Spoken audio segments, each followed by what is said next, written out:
Tenemos que entender que cada una de esas personas, las que emigran y las que se quedan, tienen una cantidad de sentimientos encontrados, de contradicciones inclusive, y sufren, tanto el que se queda como el que emigra, y sufren por sus circunstancias específicas.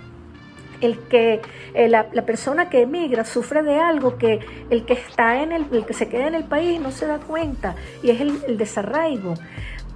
La persona que emigra sufre porque ha perdido los vínculos con la familia, aunque la llame por teléfono todos los días, no está ahí para ayudar directamente, para que esta persona me cuide el muchachito, me ayude en la casa, lo que sea, no importa. El conflicto entre quienes decidieron irse y entre quienes decidieron quedarse, producto de la emergencia humanitaria en Venezuela, no es nuevo.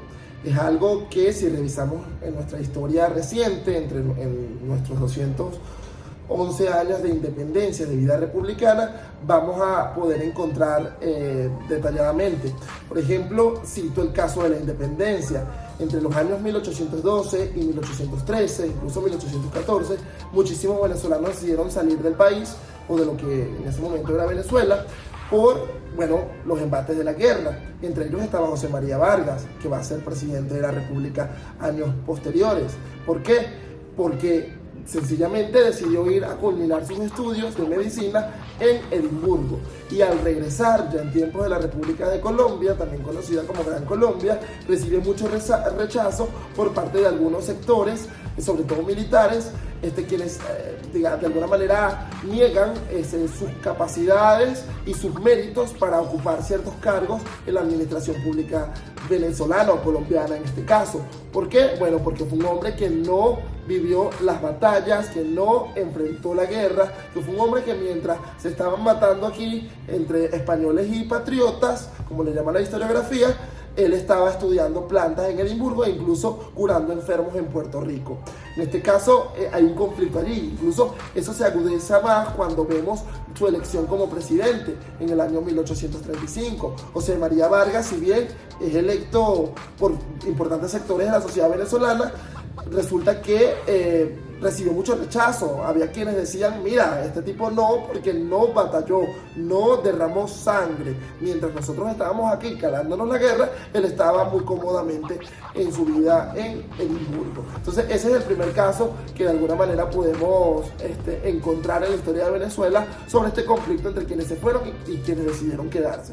Cuando hay migraciones masivas como la venezolana, por supuesto que se producen enfrentamientos, por decirlo de alguna manera, entre los que se fueron y los que se quedaron. Esto, digamos, lo podemos distribuir o lo podemos dividir entre situaciones orgánicas y situaciones inorgánicas. Estamos hablando de casi 8 millones de personas que se han tenido que ir del país producto de una emergencia humanitaria compleja porque es producto de un diseño político de quienes están en el poder desde hace 24 años, y eso por supuesto que produce problemas, produce consecuencias dentro de las familias, dentro de las amistades, dentro de los grupos que se crearon en Venezuela y que ahora están divididos, profundamente divididos.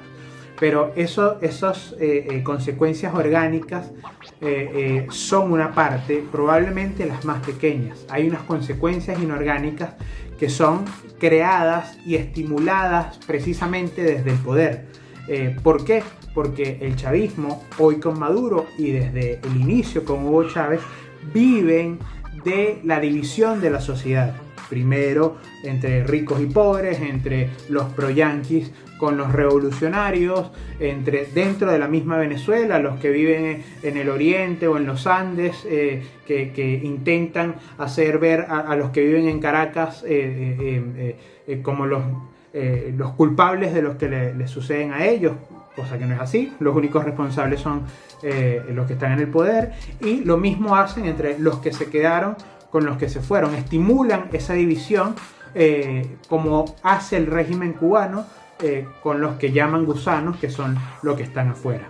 cuando se plantea esta matriz de opinión de patriota y antipatriota, no se da cuenta la gente que la acepta, que acepta esa matriz de opinión, que el ser humano que se va, así como el que se queda, sufre también.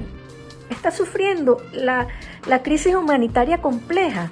Ahora, la gran pregunta es ¿qué hacer? ¿Qué hacer ante esta circunstancia? Pues lo primero que hay que hacer es comprender las razones que tienen las personas para irse del país o para quedarse.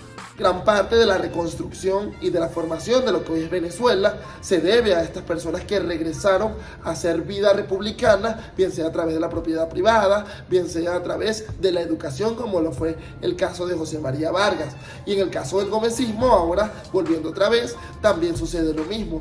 Muchos de los que se fueron terminaron volviendo pese a las circunstancias que tanto denunciaban en sus escritos.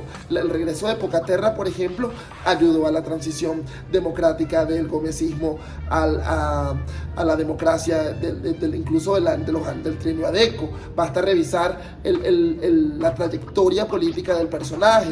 Fue ministro de López Contreras, fue senador, fue gobernador del estado Carabobo para el gobierno de Isaías Medina Angarita, y luego volvió salió otra vez de Venezuela a ejercer carrera diplomática en Europa, en Gran Bretaña específicamente, en la Unión Soviética, luego en América Latina con Brasil y Colombia, y finalmente en los Estados Unidos.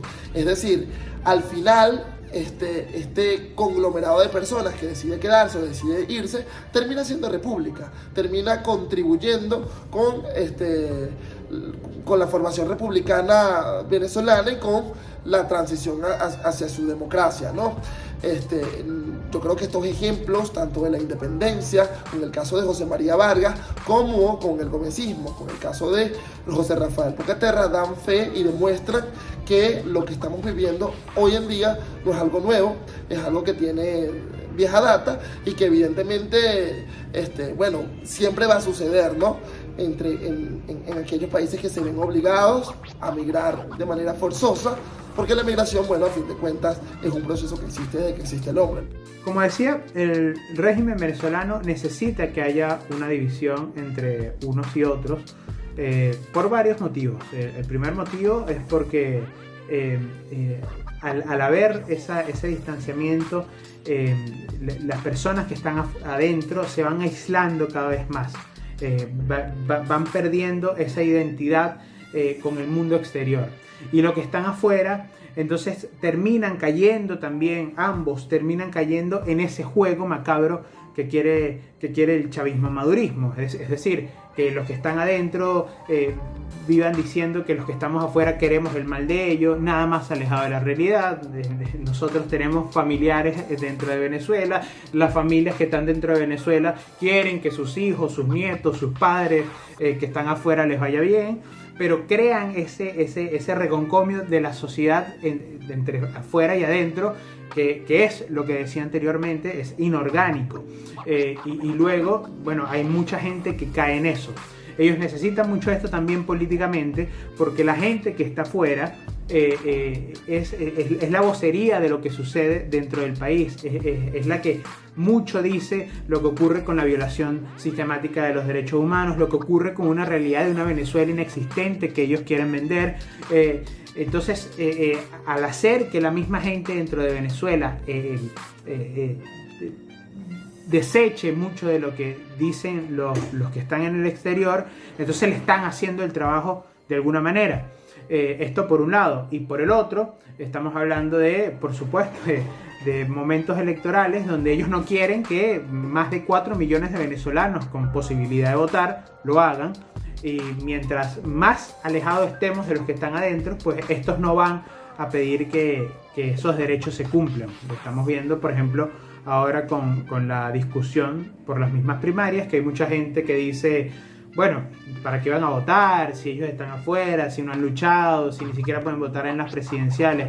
Es parte del juego macabro del chavismo que tenemos que romper. No hay una diferencia entre los que están adentro y los que están afuera. Somos todos víctimas del sistema y somos todos quienes debemos trabajar y luchar por cambiarlo, por democratizar para que vuelva la sociedad venezolana a estar unida.